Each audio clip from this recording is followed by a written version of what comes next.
Hi, this is Scott. I really appreciate our sponsors because they make the show possible. Today's show is sponsored by Developer Express. Become a UI superhero with Dev Express controls and libraries. Deliver elegant .NET solutions that address customer needs today. By leveraging your existing knowledge, you can build next-generation touch-enabled solutions for tomorrow. You can download your free 30-day trial at dx.hanselminutes.com. That's dx.hanselminutes.com.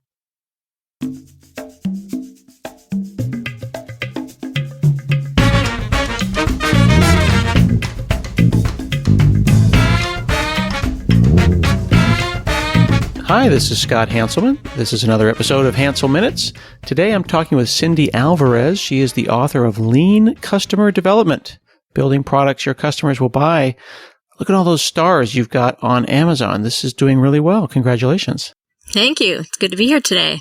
This is cool. So when did the book come out? A couple years ago, right? Yeah, book came out in July of 2014. Mm-hmm. And it's over at O'Reilly, and I work on the OzCon conference, but which is also O'Reilly, but not related. It's just a coincidence that you're an O'Reilly author and I have a relationship with O'Reilly, just to put that out front. But I was recommended your book from John Montgomery, one of our shared bosses up the chain there. So I'm excited to chat with you about this. Yeah. So let's kick it off. This John actually went and bought like a ton of these books and started passing it around. So he is your fan.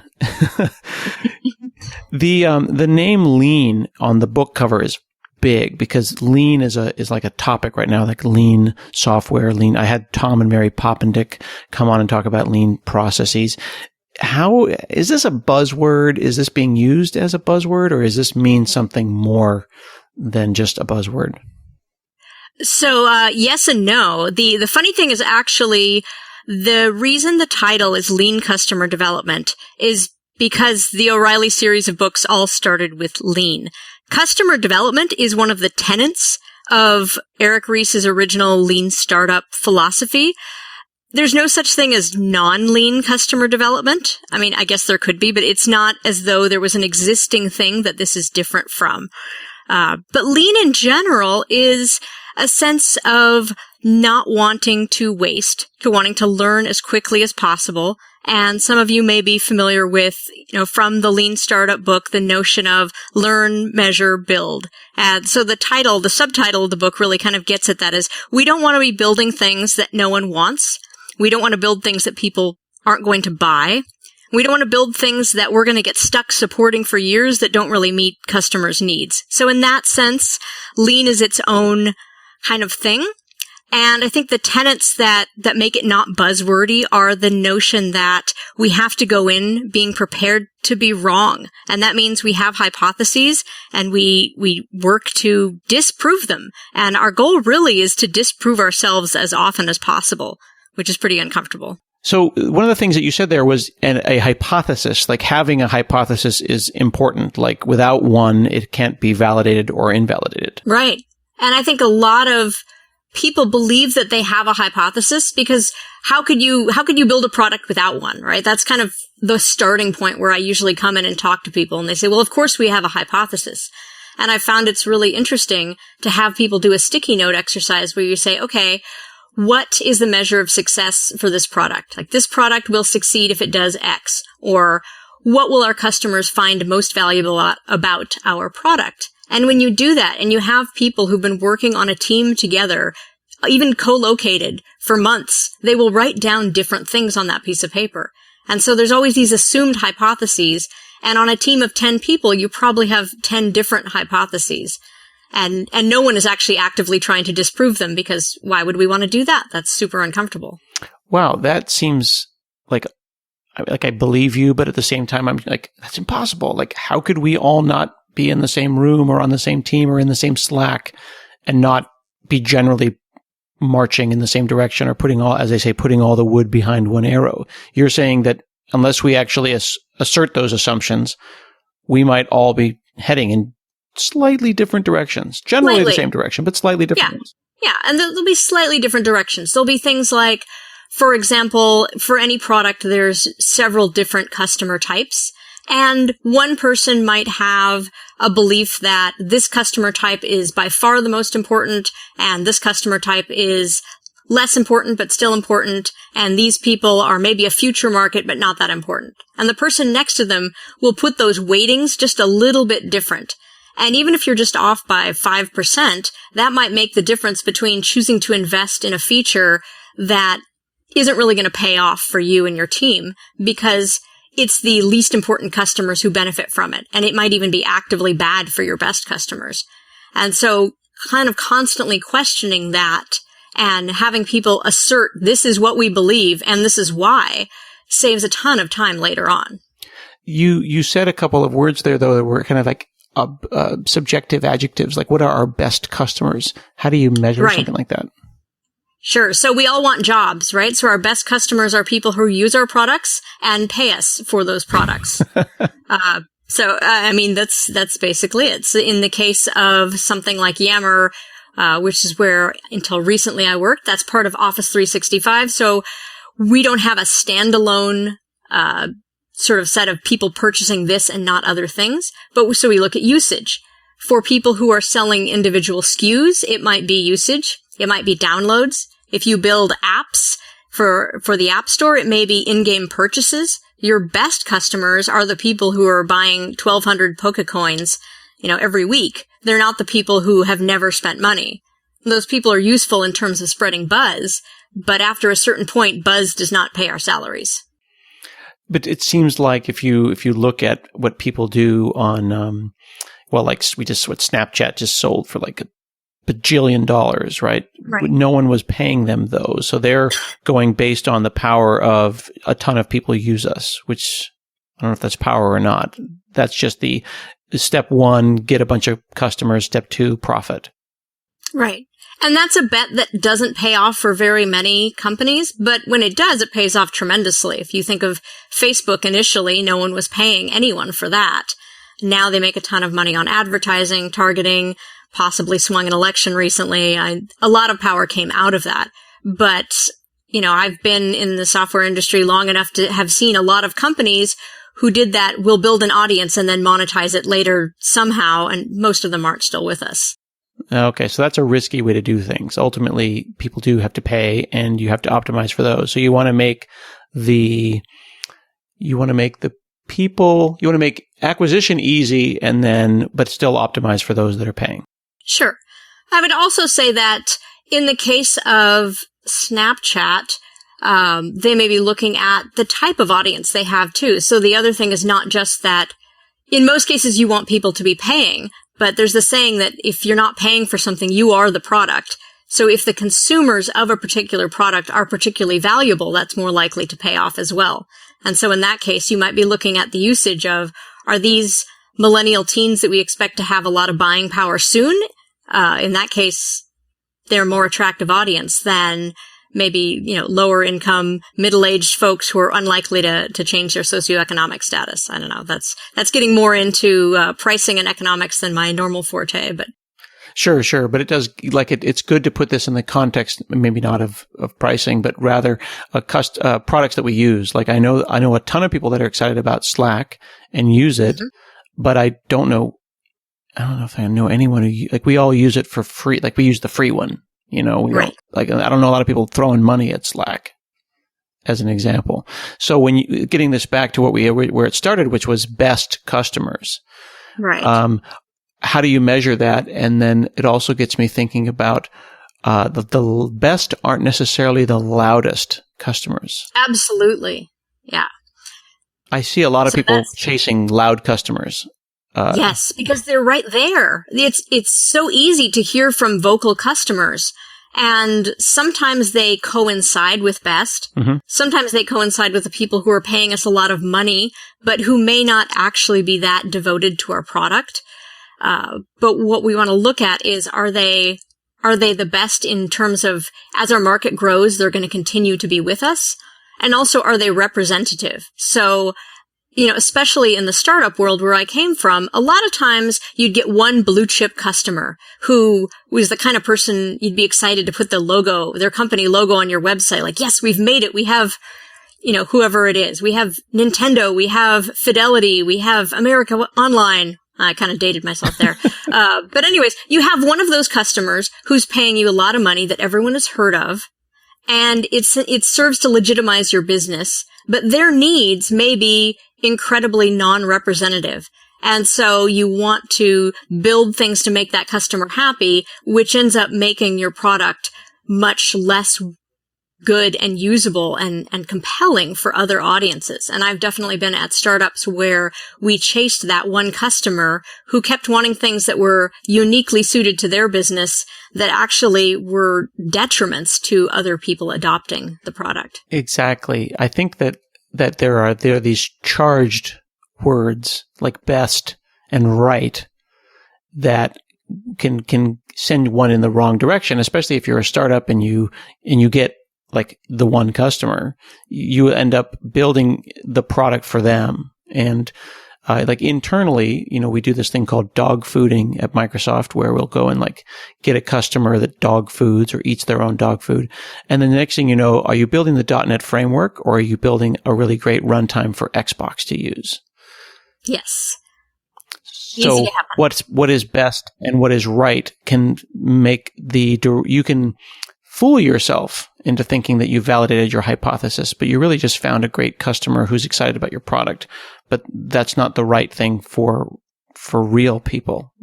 Again, right. Now you're making me worried about all of my adjectives like best and real and right. Like, well, what is best?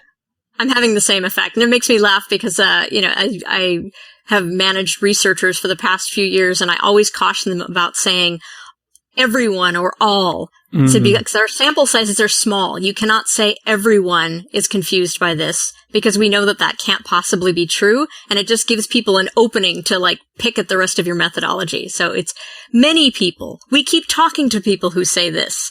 The softener words actually are very useful.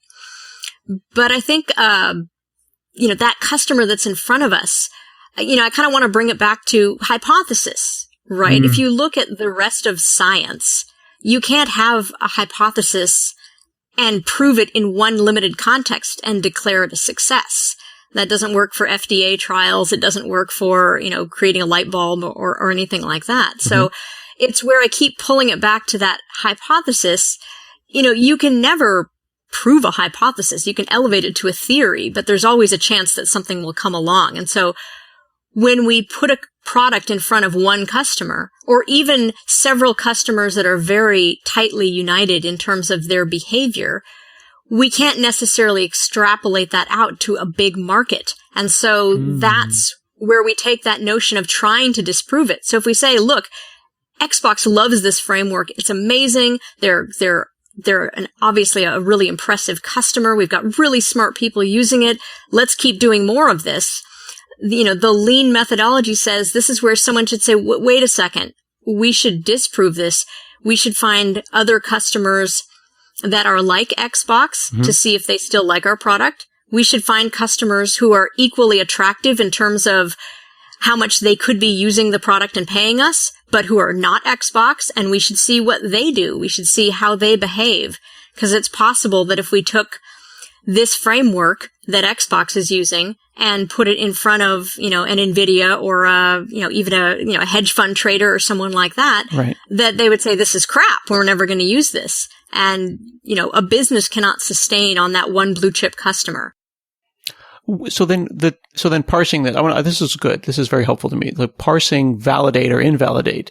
Is it a matter, like you can invalidate a hypothesis from a scientific perspective. You can invalidate theories and you can use those invalidations as weapons.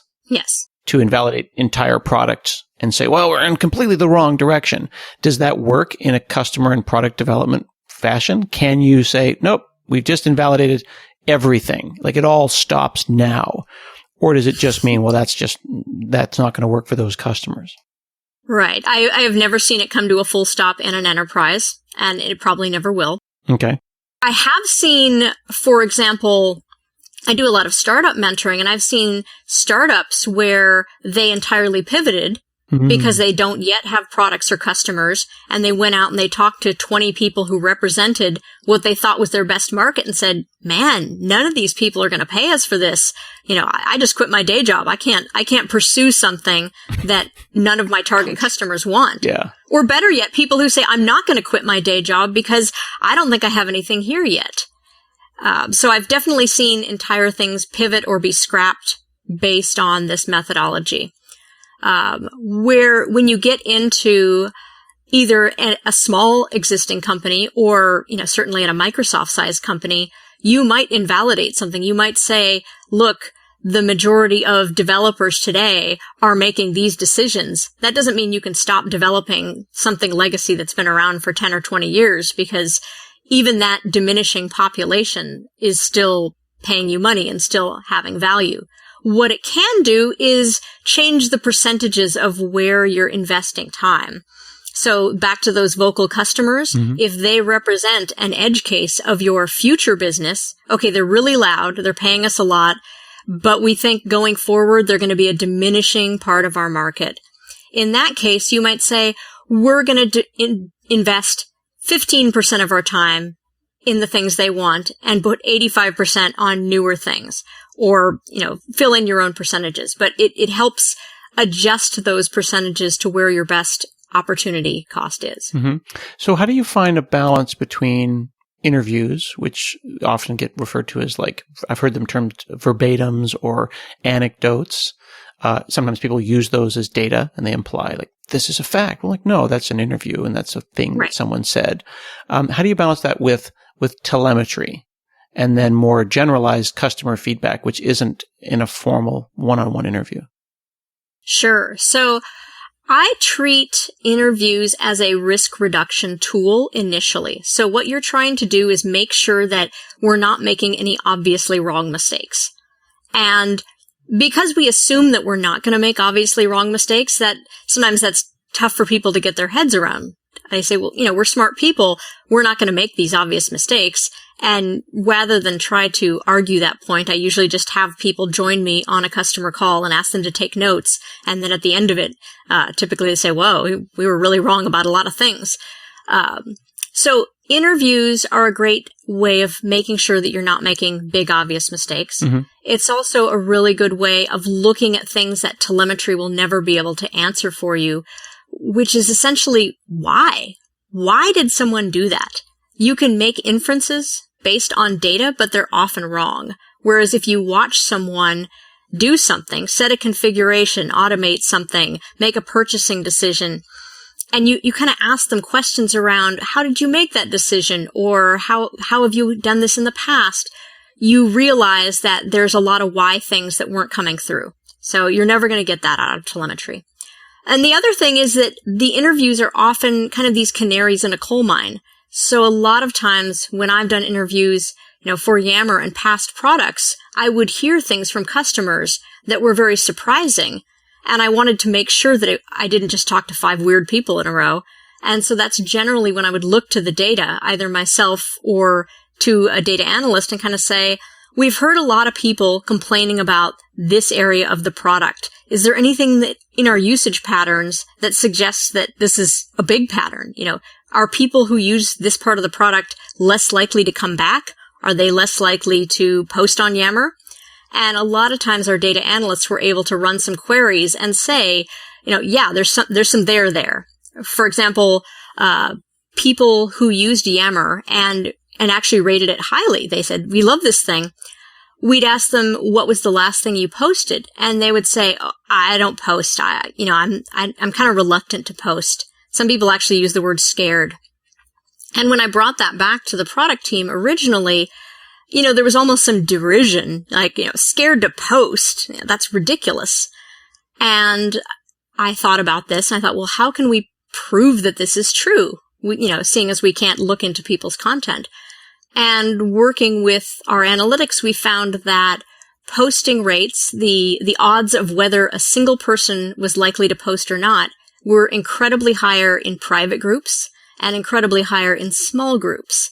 And both of those combined with some of these verbatims, made a really strong case that, yeah, people don't want to look stupid. And they're afraid that posting is going to make them look stupid because they don't actually know who's going to read it or how it's going to be interpreted. And so that actually led to some changes in the product to help make it feel like a smaller, more team-based kind of product.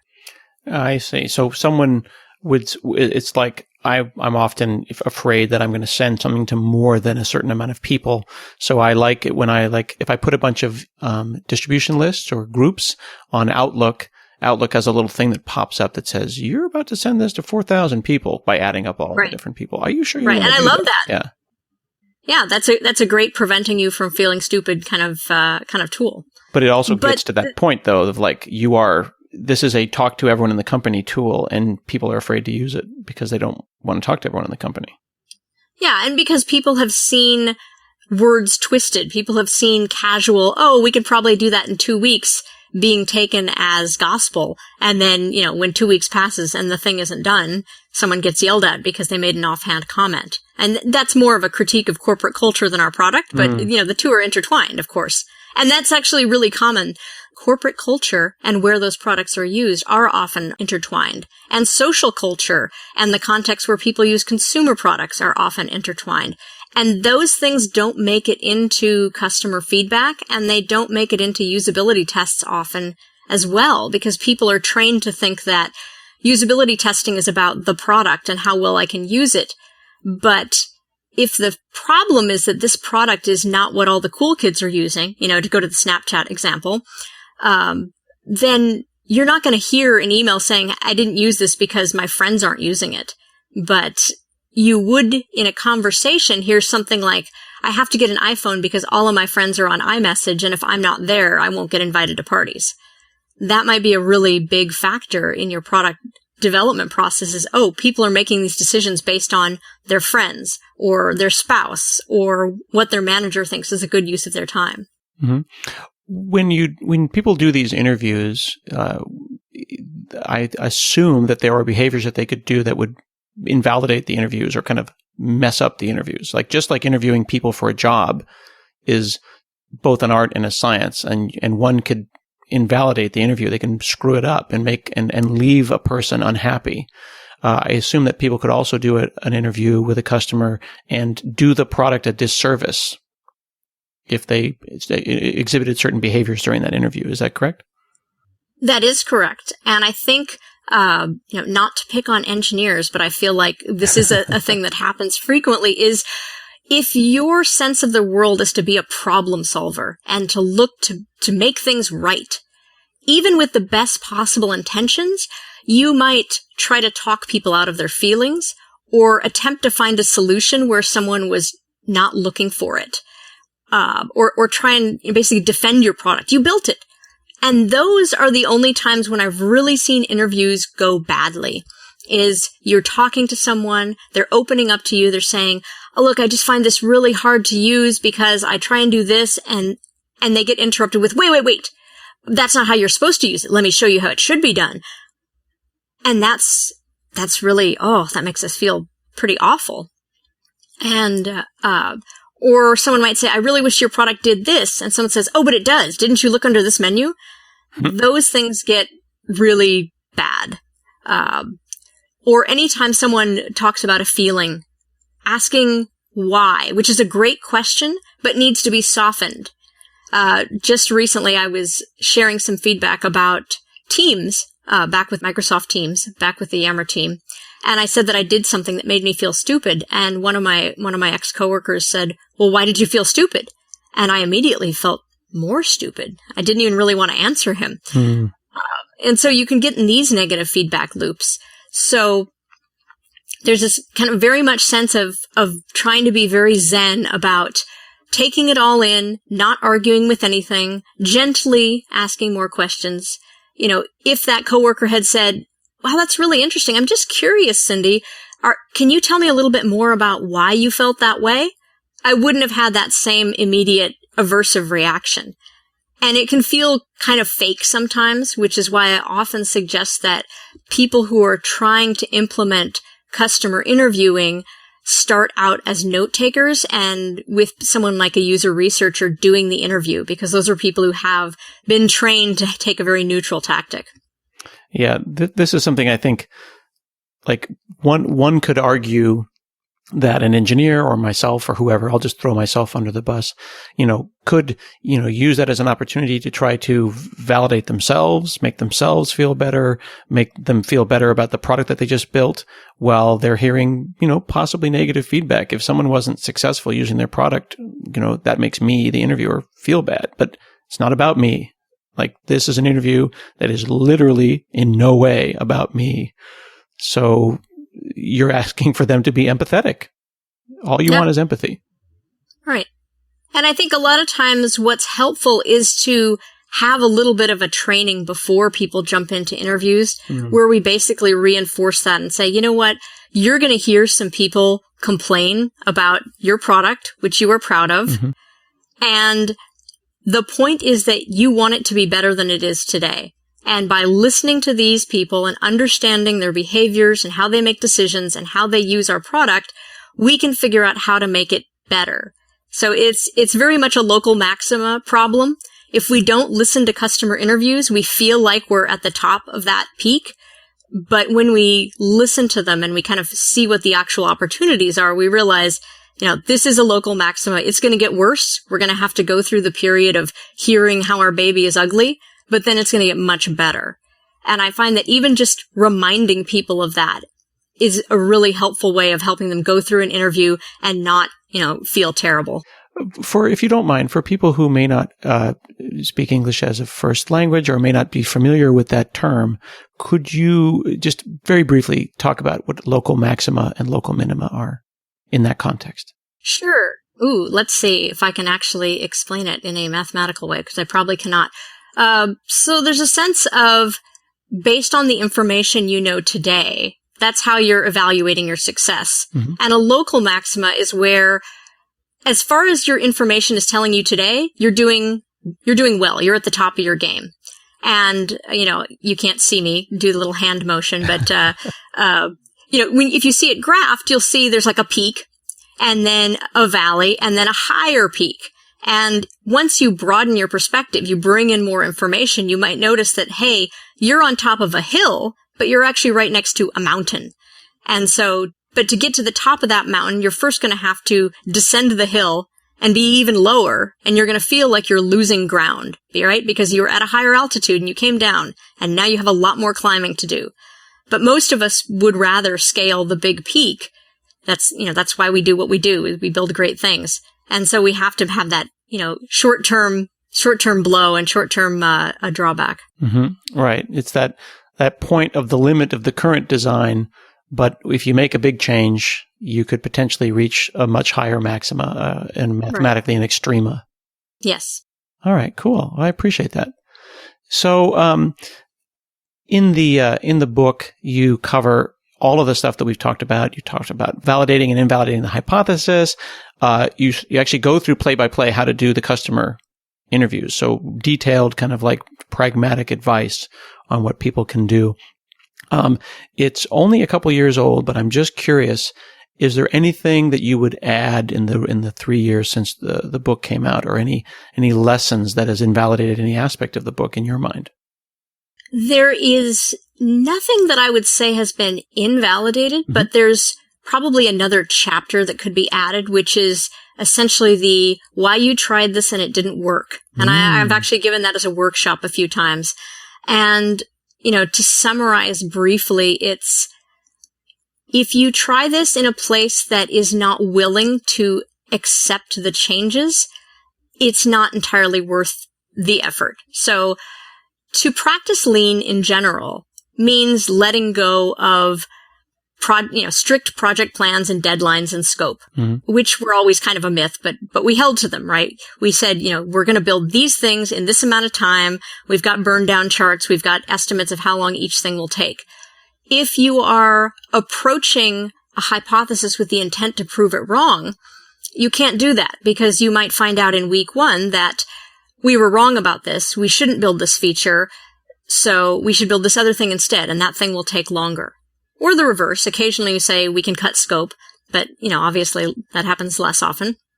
So if you're in an organization that's not willing to give up the security of those deadlines and that knowledge that we've got a marketing launch, we're going to announce these features in 3 months, come hell or high water. If your org's not going to give any on that, then there's no sense doing this, because you will get interviews and nothing will change. So I would say save your breath in that case. The other thing is that even in an org that's willing to accept that chaos, what I've found happen with customer development, with lean in general, and I'm sure people have seen with agile as well, and pretty much any new approach that's been tried, is that if you're evangelizing something, you talk about the good and you talk about what we're going to get out of this. And you do a little bit of a silver bullet. Everything will be better once we do this, which is never true to start with. But it means that even inadvertently, people tend to sweep objections under the rug. So if I talk about doing interviews and someone on my team says, is this really going to work? The worst thing I could do is start talking about, of course, this is great. This is everything we're going to learn. How could you even ask that? Because that's not going to convince that skeptic. It's just going to tell that person, okay, I'm not going to be honest around her anymore. I'm just going to quietly grumble and not really get with the program. And maybe that person will even undermine these efforts because, they weren't really listened to. And so when teams start with this, I always say we should start with where everyone talks about why they think this won't work. Everyone get it out on the table. It doesn't actually become a negativity session because the next thing you do is say, okay, great, Scott, you're telling me that this isn't going to work for this reason. How could we prevent that from happening? And a lot of times people are able to come up with that solution, but they haven't been given that kind of olive branch to say, you're right, there is a concern here, we should address it. And when you do that and prepare the team, we're going to do these interviews, what do you see as the risks? People will say, what if you talk to the wrong kind of customer? Okay, we're going to address that by being very clear about what customer segment we're talking to. And then if they're not promising, we'll switch to another customer segment. People say, we're going to do this and the big boss is just going to come in and disagree at the last minute. Well, let's find out. What is the big boss's appetite for change? So listening to all of those objections and kind of preempting them, but not in a, be quiet kind of way, but a tell me more and then let's fix it. Those are really critical. If you've laid that groundwork, then everything in the book works reasonably well. If you haven't, you're in for a lot of frustration. So I feel like if I do a second version or an addendum, it would be to add that chapter about getting yourself set up for success in those ways. Very cool. Well, folks can visit you at cindyalvarez.com. They can learn about your workshops. They can read all of your past blog posts and get a link right there to pick up the book, Lean Customer Development. Thanks so much for chatting with me today. Yeah, thank you. This has been another episode of Hansel Minutes, and we'll see you again next week.